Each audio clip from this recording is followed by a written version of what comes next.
Hola, hola, buenos dias, buenas tardes, buenos noches. Damn. So my name is Trekkw2ks and welcome to Weekend Crypto. If you don't know, the basic idea here is I do no price talk, crypto related news as the filter is no price talk. And basically I cover Friday to Sunday, pop it out 08 Monday morning of crypto related news without any of the price talk stuff. That's been pretty much the format this whole time through. And so far it has worked for me. Before I get into these stories, I do want to say for the folks who have been with me this whole time through, I appreciate y'all for coming back. Thank you for the folks who engage with me in the live stream comment. I appreciate. I know I don't get to make it all the time, but when I do appreciate the folks who are going back and forth with me. And then for the folks who are just discovering me, hey, thank y'all for taking the time to actually get into what I'm saying. If this episode don't hit it for you, there's a number of other episodes because I've been doing this for over a year on the network. So I'm just saying, hey, I got other things or other events that I've covered on the Gemini Crypto Network. You can check those out. For the lurkers and the trolls, I appreciate y'all too because y'all still make the numbers go up. So I can't be mad about y'all being here neither. All right. So let's get into these stories. Okay, so I was thinking about this, and as I was going through the stories, and I don't know if to say there's a theme, but I think it might be like the theme for this one might be like market sentiment or something along that. I don't know because there weren't really that many stories that, like even these stories, like they caught my eye, but they didn't really jump out at me. And everything else was like, the Cardano PR machine and like just price talk stuff. And again, if you follow me for any amount of time or this is your first time, finding my stuff, I don't do the price talk stuff. Now, granted, I might say things that might lead you to some conclusions as long as you're doing your own due diligence and research on this, because I'm not a lawyer, I'm not a CPA, and I'm not a financial advisor.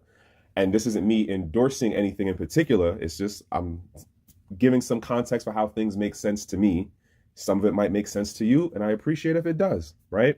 So yeah, I'm gonna say the overarching theme for this one is more about community sentiment, and it's a couple of different ways. Like it wasn't even that many like actual crypto stories in this thing. I only got like 4 things you see that I'm covering. So first one here is Bakkt integrates Chainlink Proof of Reserves to strengthen transparency in tokenized assets. Yay! Arguably, like King would be like, this is like a net positive for it bringing more people into the space, and it's like a part of the mass adoption thing. So yeah, on that. But then I have a little pushback as far as when I was reading through this article and trying to understand, like, well, what are we doing? Because based on what I understand about TradeFi and then trying to make the crossover into the crypto space. Now, granted, Bakkt is a crypto related company already, and we already know what Chainlink is. And they're making this new merger in their technologies that allow the traditional banking accounting side to connect into the on-chain blockchain side, right? So that's what the proof of reserve thing is in short supposed to be about. But if you've been here for when Terra Luna and Celsius and all that happened, remember how it was pushed to us back then as far as, oh, this is how we're going to let the users of these exchanges verify and see proof that, hey, here's where your quote crypto is. It's not being commingled into other parts of the business. And we called it back then like, yo, this is really a kind of a smoke and mirrors thing, because just because they're showing you the stuff on chain, it doesn't show you the other financial aspects of the business off chain. In my mind, I see what they're trying to do with trying to turn proof of reserves into a official branded product. They, let me get through a couple of lines on this, and I'm gonna say my thoughts about this whole thing after. So jumping into, I'm not even gonna hit on the first line. So this is the second one. This strategic move offers its users a transparent and trust minimized mechanism to validate the collateralization of their tokenized assets, with the integration as well as satisfying a monumental leap in reinforcing user trust. Again, we're talking about market sentiment as far as the user base is concerned, and getting them to be more willing to leave their assets in the control of the exchange or whatever the financial institution is. That's all of what that meant just now.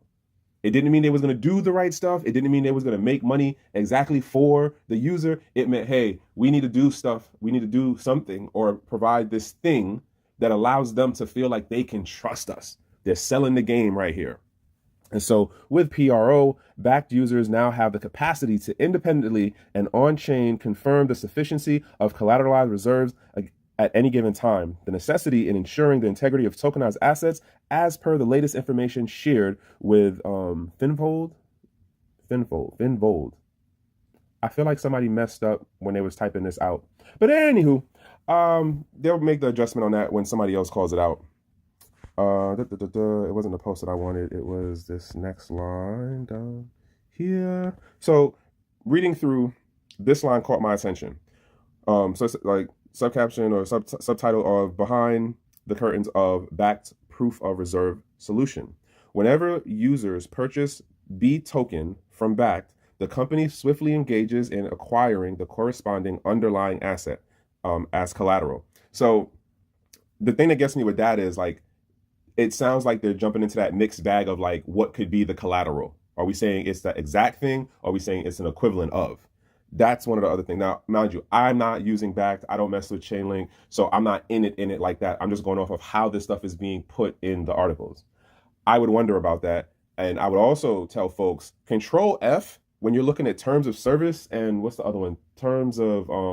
It's terms of service, and it's the terms of privacy, or they might label it something else, privacy. But Control F is your friend, okay?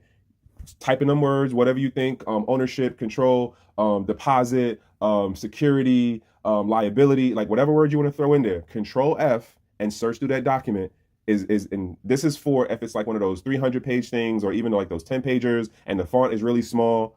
Trust me, Control F is your friend. Just throwing that out there for how you might do some of your due diligence in researching these platforms to understand what you're actually getting into when you agree to use their stuff.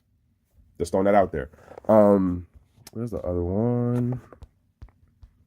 Okay. Right.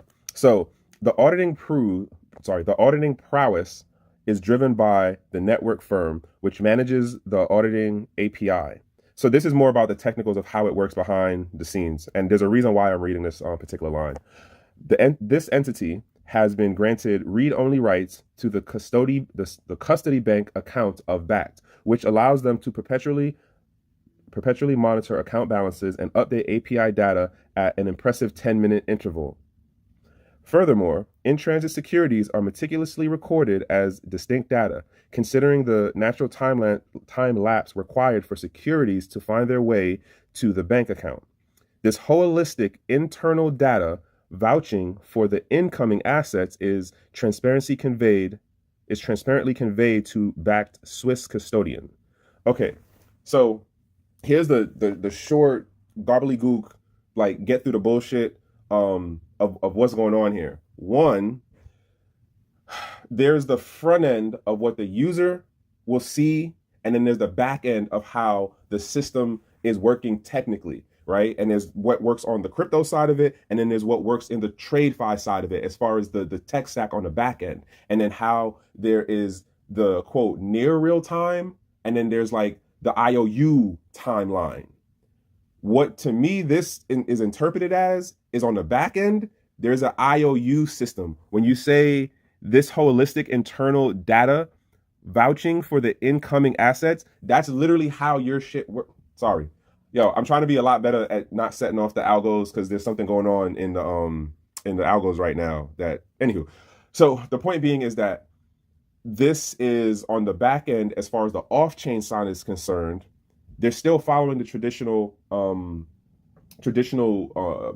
banking mechanisms and timelines. It's the same thing like if you get your advance pay. If payday's on Friday, but you can check on Thursday, that's part of how that system works, where the institution that transfers the money to your bank that you pull the funds from gets the vouch from the company who's paying you to say, hey, the money's going to be there. So the bank that your employer is using is vouching to your bank like, yeah, you're going to get the money in the next 12, 24 hours. So yeah, you can go ahead and pay them.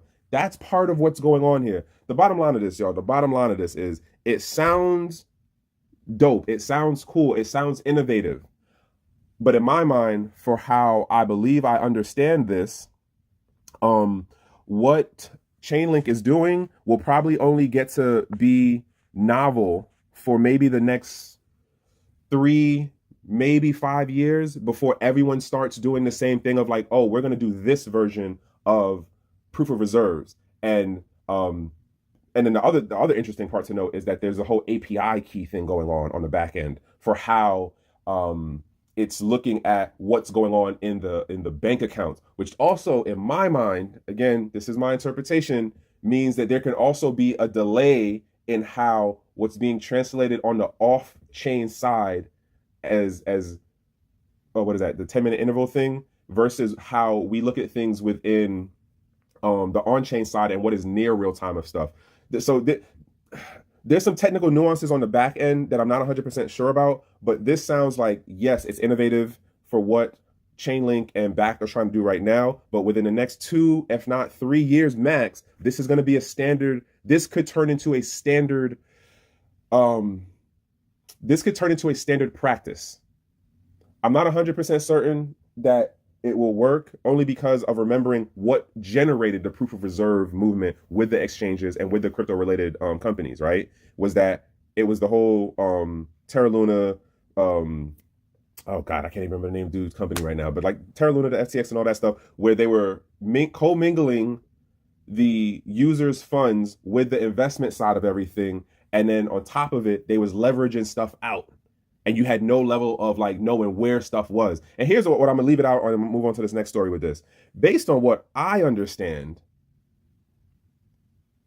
let me not say most, there are a number of exchanges who, if they had to do a full swing deep in the line items account of their stuff, a number of exchanges would not make snuff. As well as there's the other part of what has become a common practice that may not, quote, technically be illegal, but because the industry is so new, and this is what has turned into best practices within the industry, it's one of those like, well, that's not technically illegal, but as long as we can figure out how to give some level of accountability to it down the road, we'll let it go. And I'm saying this to you as someone who, I know somebody who's doing an exchange, and they literally just went through an accounting thing with like one of the top 5 global accounting firms. And this is what they're getting. So this is how I'm looking at what Bakkt and Chainlink is doing. And I'm not saying I have the perfect picture of it, but those are a couple of my thoughts on it. This has a shelf life to it as this novelty. It could turn into standard practice as far as the other exchanges and financial institutions doing it. But at the same time, just because they're telling you can see something on chain and they have a quote, a mechanism that works to show you what the account looks like off chain, that's where I have the question and issue with. That's just me though. And I'm not even saying I'm a super coder or none of that. It's just for some of the things I understand, that's where part of the issue is or could be. Anywho, jumping on to this next joint. Bam. I know I ran on that one. Sorry, y'all. All right. So I seen this and I was kind of like, I don't know if I'm gonna really touch it. Do I want to touch it? What do I want to say about it? So I did kind of do a clickbait title as far as like, hey, you know, Americans don't care about BTC according to Google, right? And in reading the article, though, it made me think of a couple of things. So getting into, if Google Trends data is anything to go by, it could mean that Americans don't care about Bitcoin, or the interest is ultra low and failing despite the series of bullish events of the past few days, right? So read the first line. Where is it? Jumping into, listen, as I always do, links for these things will be in the description, so you can definitely, and I highly recommend that you do your own due diligence in following up in some of these stories, if not all of them, because as you know, I don't read everything. I read the things that stick out in my brain, okay? These are how, you know, it works for me. You might see a line in something else that is more interesting to you. Other thing to note is, at the time of when I do this, it doesn't mean that when you look at it later on, it's 100% guaranteed to be the same paragraph, the same title. Even half of the story could change. Why? Because we're in a 24-hour news cycle, and the whole thing now is who has the most up-to-date news. Or it could be one of those like, oh wait, we said that, we gotta walk that title or walk that position back. So sometimes that'll happen. Like I've literally done it where I've looked at a story earlier in the day, and then by the time I actually sit down to do the recording thing of it, like the title done changed or the paragraph that I was initially highlighting done changed. So just be aware of that when you're looking at these stories later on. If you look at these stories later on, and you see me say something, and then it's like, wait, but that's not what I'm seeing now. That's part of why that happens, or why you see the discrepancy. But let me jump into this line that kind of caught my attention. Google Trends is one of the tools users can use to gauge crypto sentiment. However, looking at events in the United States, interest in BTC is yearly low. This is despite the communities expecting the Securities and Exchange Commission, the SEC, to approve the first spot Bitcoin exchange traded fund, ETF. Okay, why do I particularly focus on this particular sentence? The reason why I focused on this particular sentence is, so part of what you got to understand, and I've been saying this, I've been on this from like the damn beginning. Everything is marketing. And King says a thing about, like, by the time you see the news headline, the people who on the end, the gang, they already done made their move, position themselves in or out or whatever the news story is telling you about, right? They're using the news story to make bank on you doing the delayed reaction to what they already did. So that's part of what I think about this title. And I'm how do I say this? Ooh, pardon me. I don't know what generated, because I didn't see this story repeat itself. So that was the other thing to note about it. I didn't see it repeat itself. So it's like, well, what generated this story? I don't know. I wonder. We are in the latter half of the year. We're literally 2 months away from the new year. So we're getting into the whole tax thing, and that's another thing that's about to start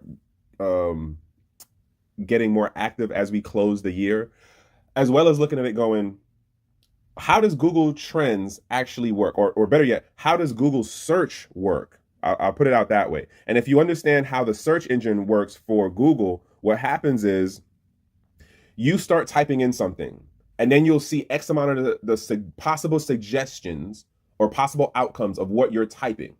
Now, personally, when I'm doing any kind of search engine thing, I always type the whole damn thing out. Because what I've noticed is 8 times out of 10, what is, quote, suggested to me, and I cross between like Opera, Google, Microsoft, Bing, what's the other one, and Brave browser. So I type the whole thing out, and then you'll go through the thing of where if you type the whole thing out and you put it in, let's say, Opera or Brave, and then you put it in Google, your outcome is going to be different. If you look at what the suggestions are for what comes out when you start typing stuff out, it'll be worded a little different. Sometimes they're similar. The point being is this, right? X amount of the people who use search engines now, what do? They'll start typing out some of the thing, and then they'll look at maybe what the first 3 things are that come out and hit one of those things. On the front end, on the user side of it, it looks like, oh, well, this is somewhere in the ballpark of what I want. Let me see what these, what the first 2-3 pages or the first page looks like. Most people don't go past the first page when they're doing online searching. Most people don't do that, right? And so for somebody who doesn't get how the back end of it looks, in my mind, when I look at this story, I'm looking at it going, okay, so is this the data point for people who aren't like in like really in either crypto in general or in BTC or whatever, like really hard? Is this the thing that's being used to throttle, like, hey, market sentiment is low right now because according to Google Trends, which isn't designed to give you exactly what you put in as a search, it's designed to give you a collective output response based on like the bigger group search and how many of your initial words matched up in the bigger group search. So it isn't designed to actually give you the exact of what you put in. That's part of why I actually type out the whole thing. So if you don't type out the whole thing and you just hit, okay, the first thing that pops up after you did 2-3 words, you're more so being guided in a direction, right? And so one person can argue in this, well, if people aren't putting in Bitcoin, then of course the numbers look low. And I'm countering saying people are putting in something in the search, but on the back end, what's being pushed as the suggestions of what they should look at is pushing them away from Bitcoin as a full search. That's what I'm saying. I'm not going to run too long on this. I just wanted to make that point. And I mean, if you've been following me for any amount of time, like I'm always on the same point about how this whole thing is about marketing and being able to move you on your position on a topic. Do you like it? Do you dislike it? How much do you like it? Do you like it a little? Do you like it a lot? Do you disdain it a lot or do you hate it? Are you okay with it? Is it tolerable? That's literally how this stuff is ping-ponging you around. Like, I imagine in another couple of weeks, if not maybe around December, MLK is in January. Another article comes out talking about how, oh, crypto or Bitcoin or whatever is back up in the Google search trends. Like, don't be surprised if I come back with a story in a couple of weeks or a month or two about that, because again, it's about moving where you stand on the topic. But I'm gonna leave that one there, not beat the horse. Yo, I want to say shout outs to Satoshi Slim. So if you've been in live chats with us at the 10ish hour when King and Zabi on, Satoshi Slim is like one of the regular warriors on there. So shout outs to him, because I was saying something the other day and I honestly do not even remember what I actually said. And he said, bro, like, you got to understand though, like, when you say stuff, you're more so talking for how I break stuff down. X amount of my stuff is more for the people who kind of are in the space, or you at least you've been around for at least a minute. Like, not, oh, I just been here for like a month or two. I'm class like 2023. Yeah, there's some things you can understand, but like if you class 16, 2016, class 2018, class 2014, like there's things that I will say that go back that far. If you weren't around then, X amount of what I say just like goes over your head, and I apologize for that. I really do apologize for that for the new folks. I apologize to the folks who have been in for a little bit, but they're not as far back as I might make reference to at times. But shout out to Satoshi Slim for putting me in my place on that one, and I'm gonna try to work better at that. All right. So this story right here is DHS's AI-powered initiative the answer to Biden's disinformation dilemma? This is not a crypto story, and I pointed this out a number of months ago about what I've been seeing going on in this year in particular with all of the crypto-related news websites, is that they're crossing into other areas of news that are, quote, outside of crypto specifically, right? This isn't a crypto story. There's no mention of crypto in this. But the reason why I bring it up is because in my mind, at least for how I understand what the intention is, and then how I've played around with the AI stuff myself, this is going to open a whole can of worms. And how I'm looking at this is, it will eventually have fallout within the crypto industry. Why? Case in point, what was that? X number of weeks back, 2 weeks back, we had the story about how Habibi, if you don't know who Habibi is, switch some of the letters, take some letters out, right? What is that? 1, 2, 3, 4, keep the ha, take off the BB and substitute with an M and an S, right? Well, sorry, M, that's 3, so MAS, right? Point being is, there was a story that came out of Wall Street Journal about their crypto activity connection. It turns out whoever wrote the story was really off on how they understood exchanges and wallet address stuff. And so why I bring this up is that the intention of this initiative here by the Department of Homeland Security, if you don't know who DHS is that they want to counter under something that Biden had put out. They want to start working on countering. Well, actually, it's Biden's administration has put this out as something they want to have be implemented. Department of Homeland Security is getting tasked with the job of doing it. Okay? And you know what? Let me run into a couple of highlights here. So DHS's questionable pursuit of disinformation ambition. The Disinformation Governance Board's mission, as revealed by DHS to Politico, encompasses combating disinformation from, I'm going to say, the bear. If you don't know who the bear is, think of the flag is not even red anymore. It's what is it? Blue, white, and red in stripes. The bear, if you don't know who the bear is, think of that country over there, Ukraine, that had the situation. The bear is the other side. Again, I'm trying not to be the one that gets the channel dinged, because there's something going on with how the algos is working, and I think they're filtering and doing caching and indexing the audio in our stuff now. So nonetheless, let me finish this through. Where we at? So from the bear and countering false narratives about the U.S. southern border with an emphasis on AI assistance. The announcement prompted. I'm sorry. Am I going through the whole? I am. The announcement prompted strong reactions, with critics like Senator Josh Hawley and conservative media expressing concerns about potential infringements on free speech. But the skepticism extends beyond the board's objective to the capabilities of AI in the hands of the DHS. So, yeah, I'm gonna leave that there, right? And I'm gonna give y'all some thoughts on my side.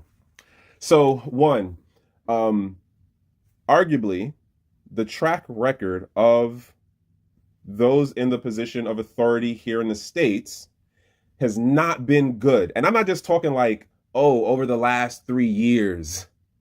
I can literally go back to the 40s under LBJ and people prior to him.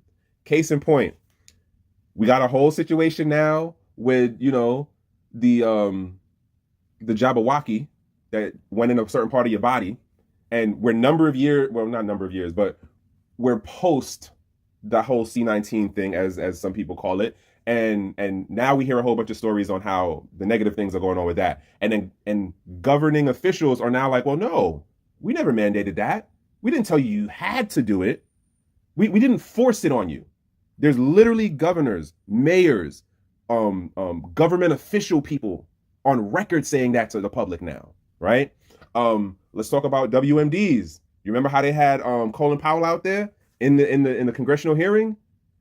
That was public, and that was a real bad look on his face when it came out later on. And it was like, bro, if you don't know about the military side of it, like Colin Powell was like the golden boy. Like this was the dude who's been there, done that, and like if he's saying something, like, oh man, like, all right, we gotta follow in, we gotta fall in, we gotta do what we need to do as far as the military thing. And they used his social credit to push that narrative. And then it comes out after the fact, like, nah, that wasn't even the case. There's another story. This goes back to LB Johnson days. If you are really a history person, look up the ship, the USS Liberty. The government story was, oh, it was Egypt that did what they did. But when you actually look at what came out after to counter and to debunk what the government was saying, it turns out it was not Egypt. And when you actually read the actual stories and see who it was, it will make you look at the current situation of certain parties' activities very, very differently, at least in my opinion, because I didn't even know that existed until I was listening to some CIA level analysis people, and they were breaking down some history stuff. I'm a big history person. My point being is this. How am I connecting this to the crypto thing? And it's kind of like there are a lot of parts of the equation. One is we're really about to jump into our election cycle, right? So it's going to be a lot of the presidential folks and parties and groups and committees and, supporters of blah, blah, blah, saying all types of stuff.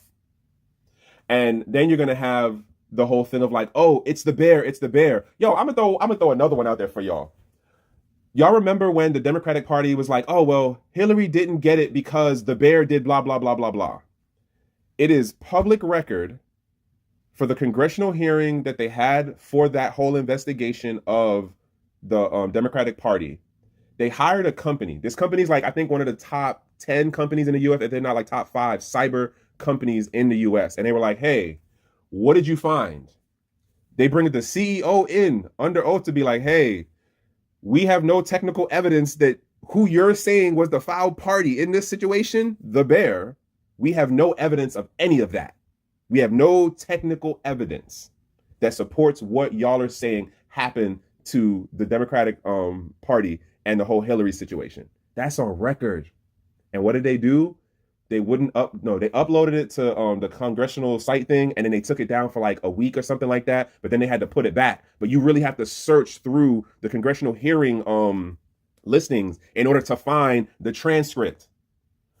The point that I'm getting at here is this is a bigger thing than just crypto, but I can like damn near 100% say there's going to be things that come out of this that will be a collateral damage within the space, within crypto space in particular, is what I'm talking about. So something about what, bad lists group or person is somehow connected to crypto, and some reporter said one thing, and then the DHS disinformation board says another thing, and we have this thing that so how would I say this? Not millennials, the Generation X and after got into this thing where we got a lot more skeptical of the official story, the government story, versus the forgotten generation, the silent generation, the baby boomer generation, where there was much more patriotism to how if an official said something that was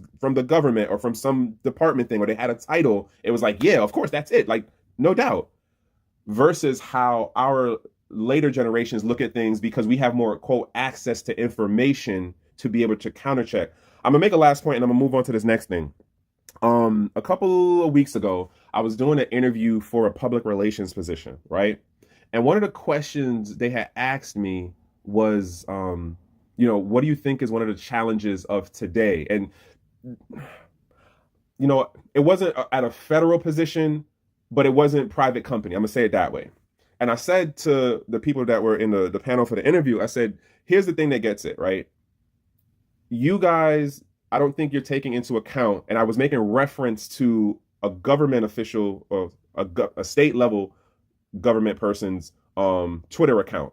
And I said, they posted this thing, right? They made this comment, and then they got dragged they made a post and they got dragged in their comments because people started busting out with their own information to counter what this person was saying as like, and granted, it was a political position they had to take in public, especially being here in the States. So I understand that, but what I was trying to convey to this interview panel was, hey, I don't think you guys understand that you are in your bubble of how you push out and disseminate your points, but you're not understanding how the ability and the barrier to entry as far as the cost and the ability to distribute the counter to whatever someone's pushing out as like a government official or like who's the official storyteller person is being so lowered that as someone who, like, example of the public relations person for, let's say, a governor, you push out one thing, people start going in and they're doing their own thing to counter what you're saying. But there's more resources for the average Joe, no name anybody to be able to, one, debunk your information way faster, come up with near real-time videos and other data points that can counter what you're saying, as well as they can distribute it on scale where they can do 3 to 4 platforms off of a click of a button. Now, and I'm talking about this as just a regular person. The regular person now has access to AI systems.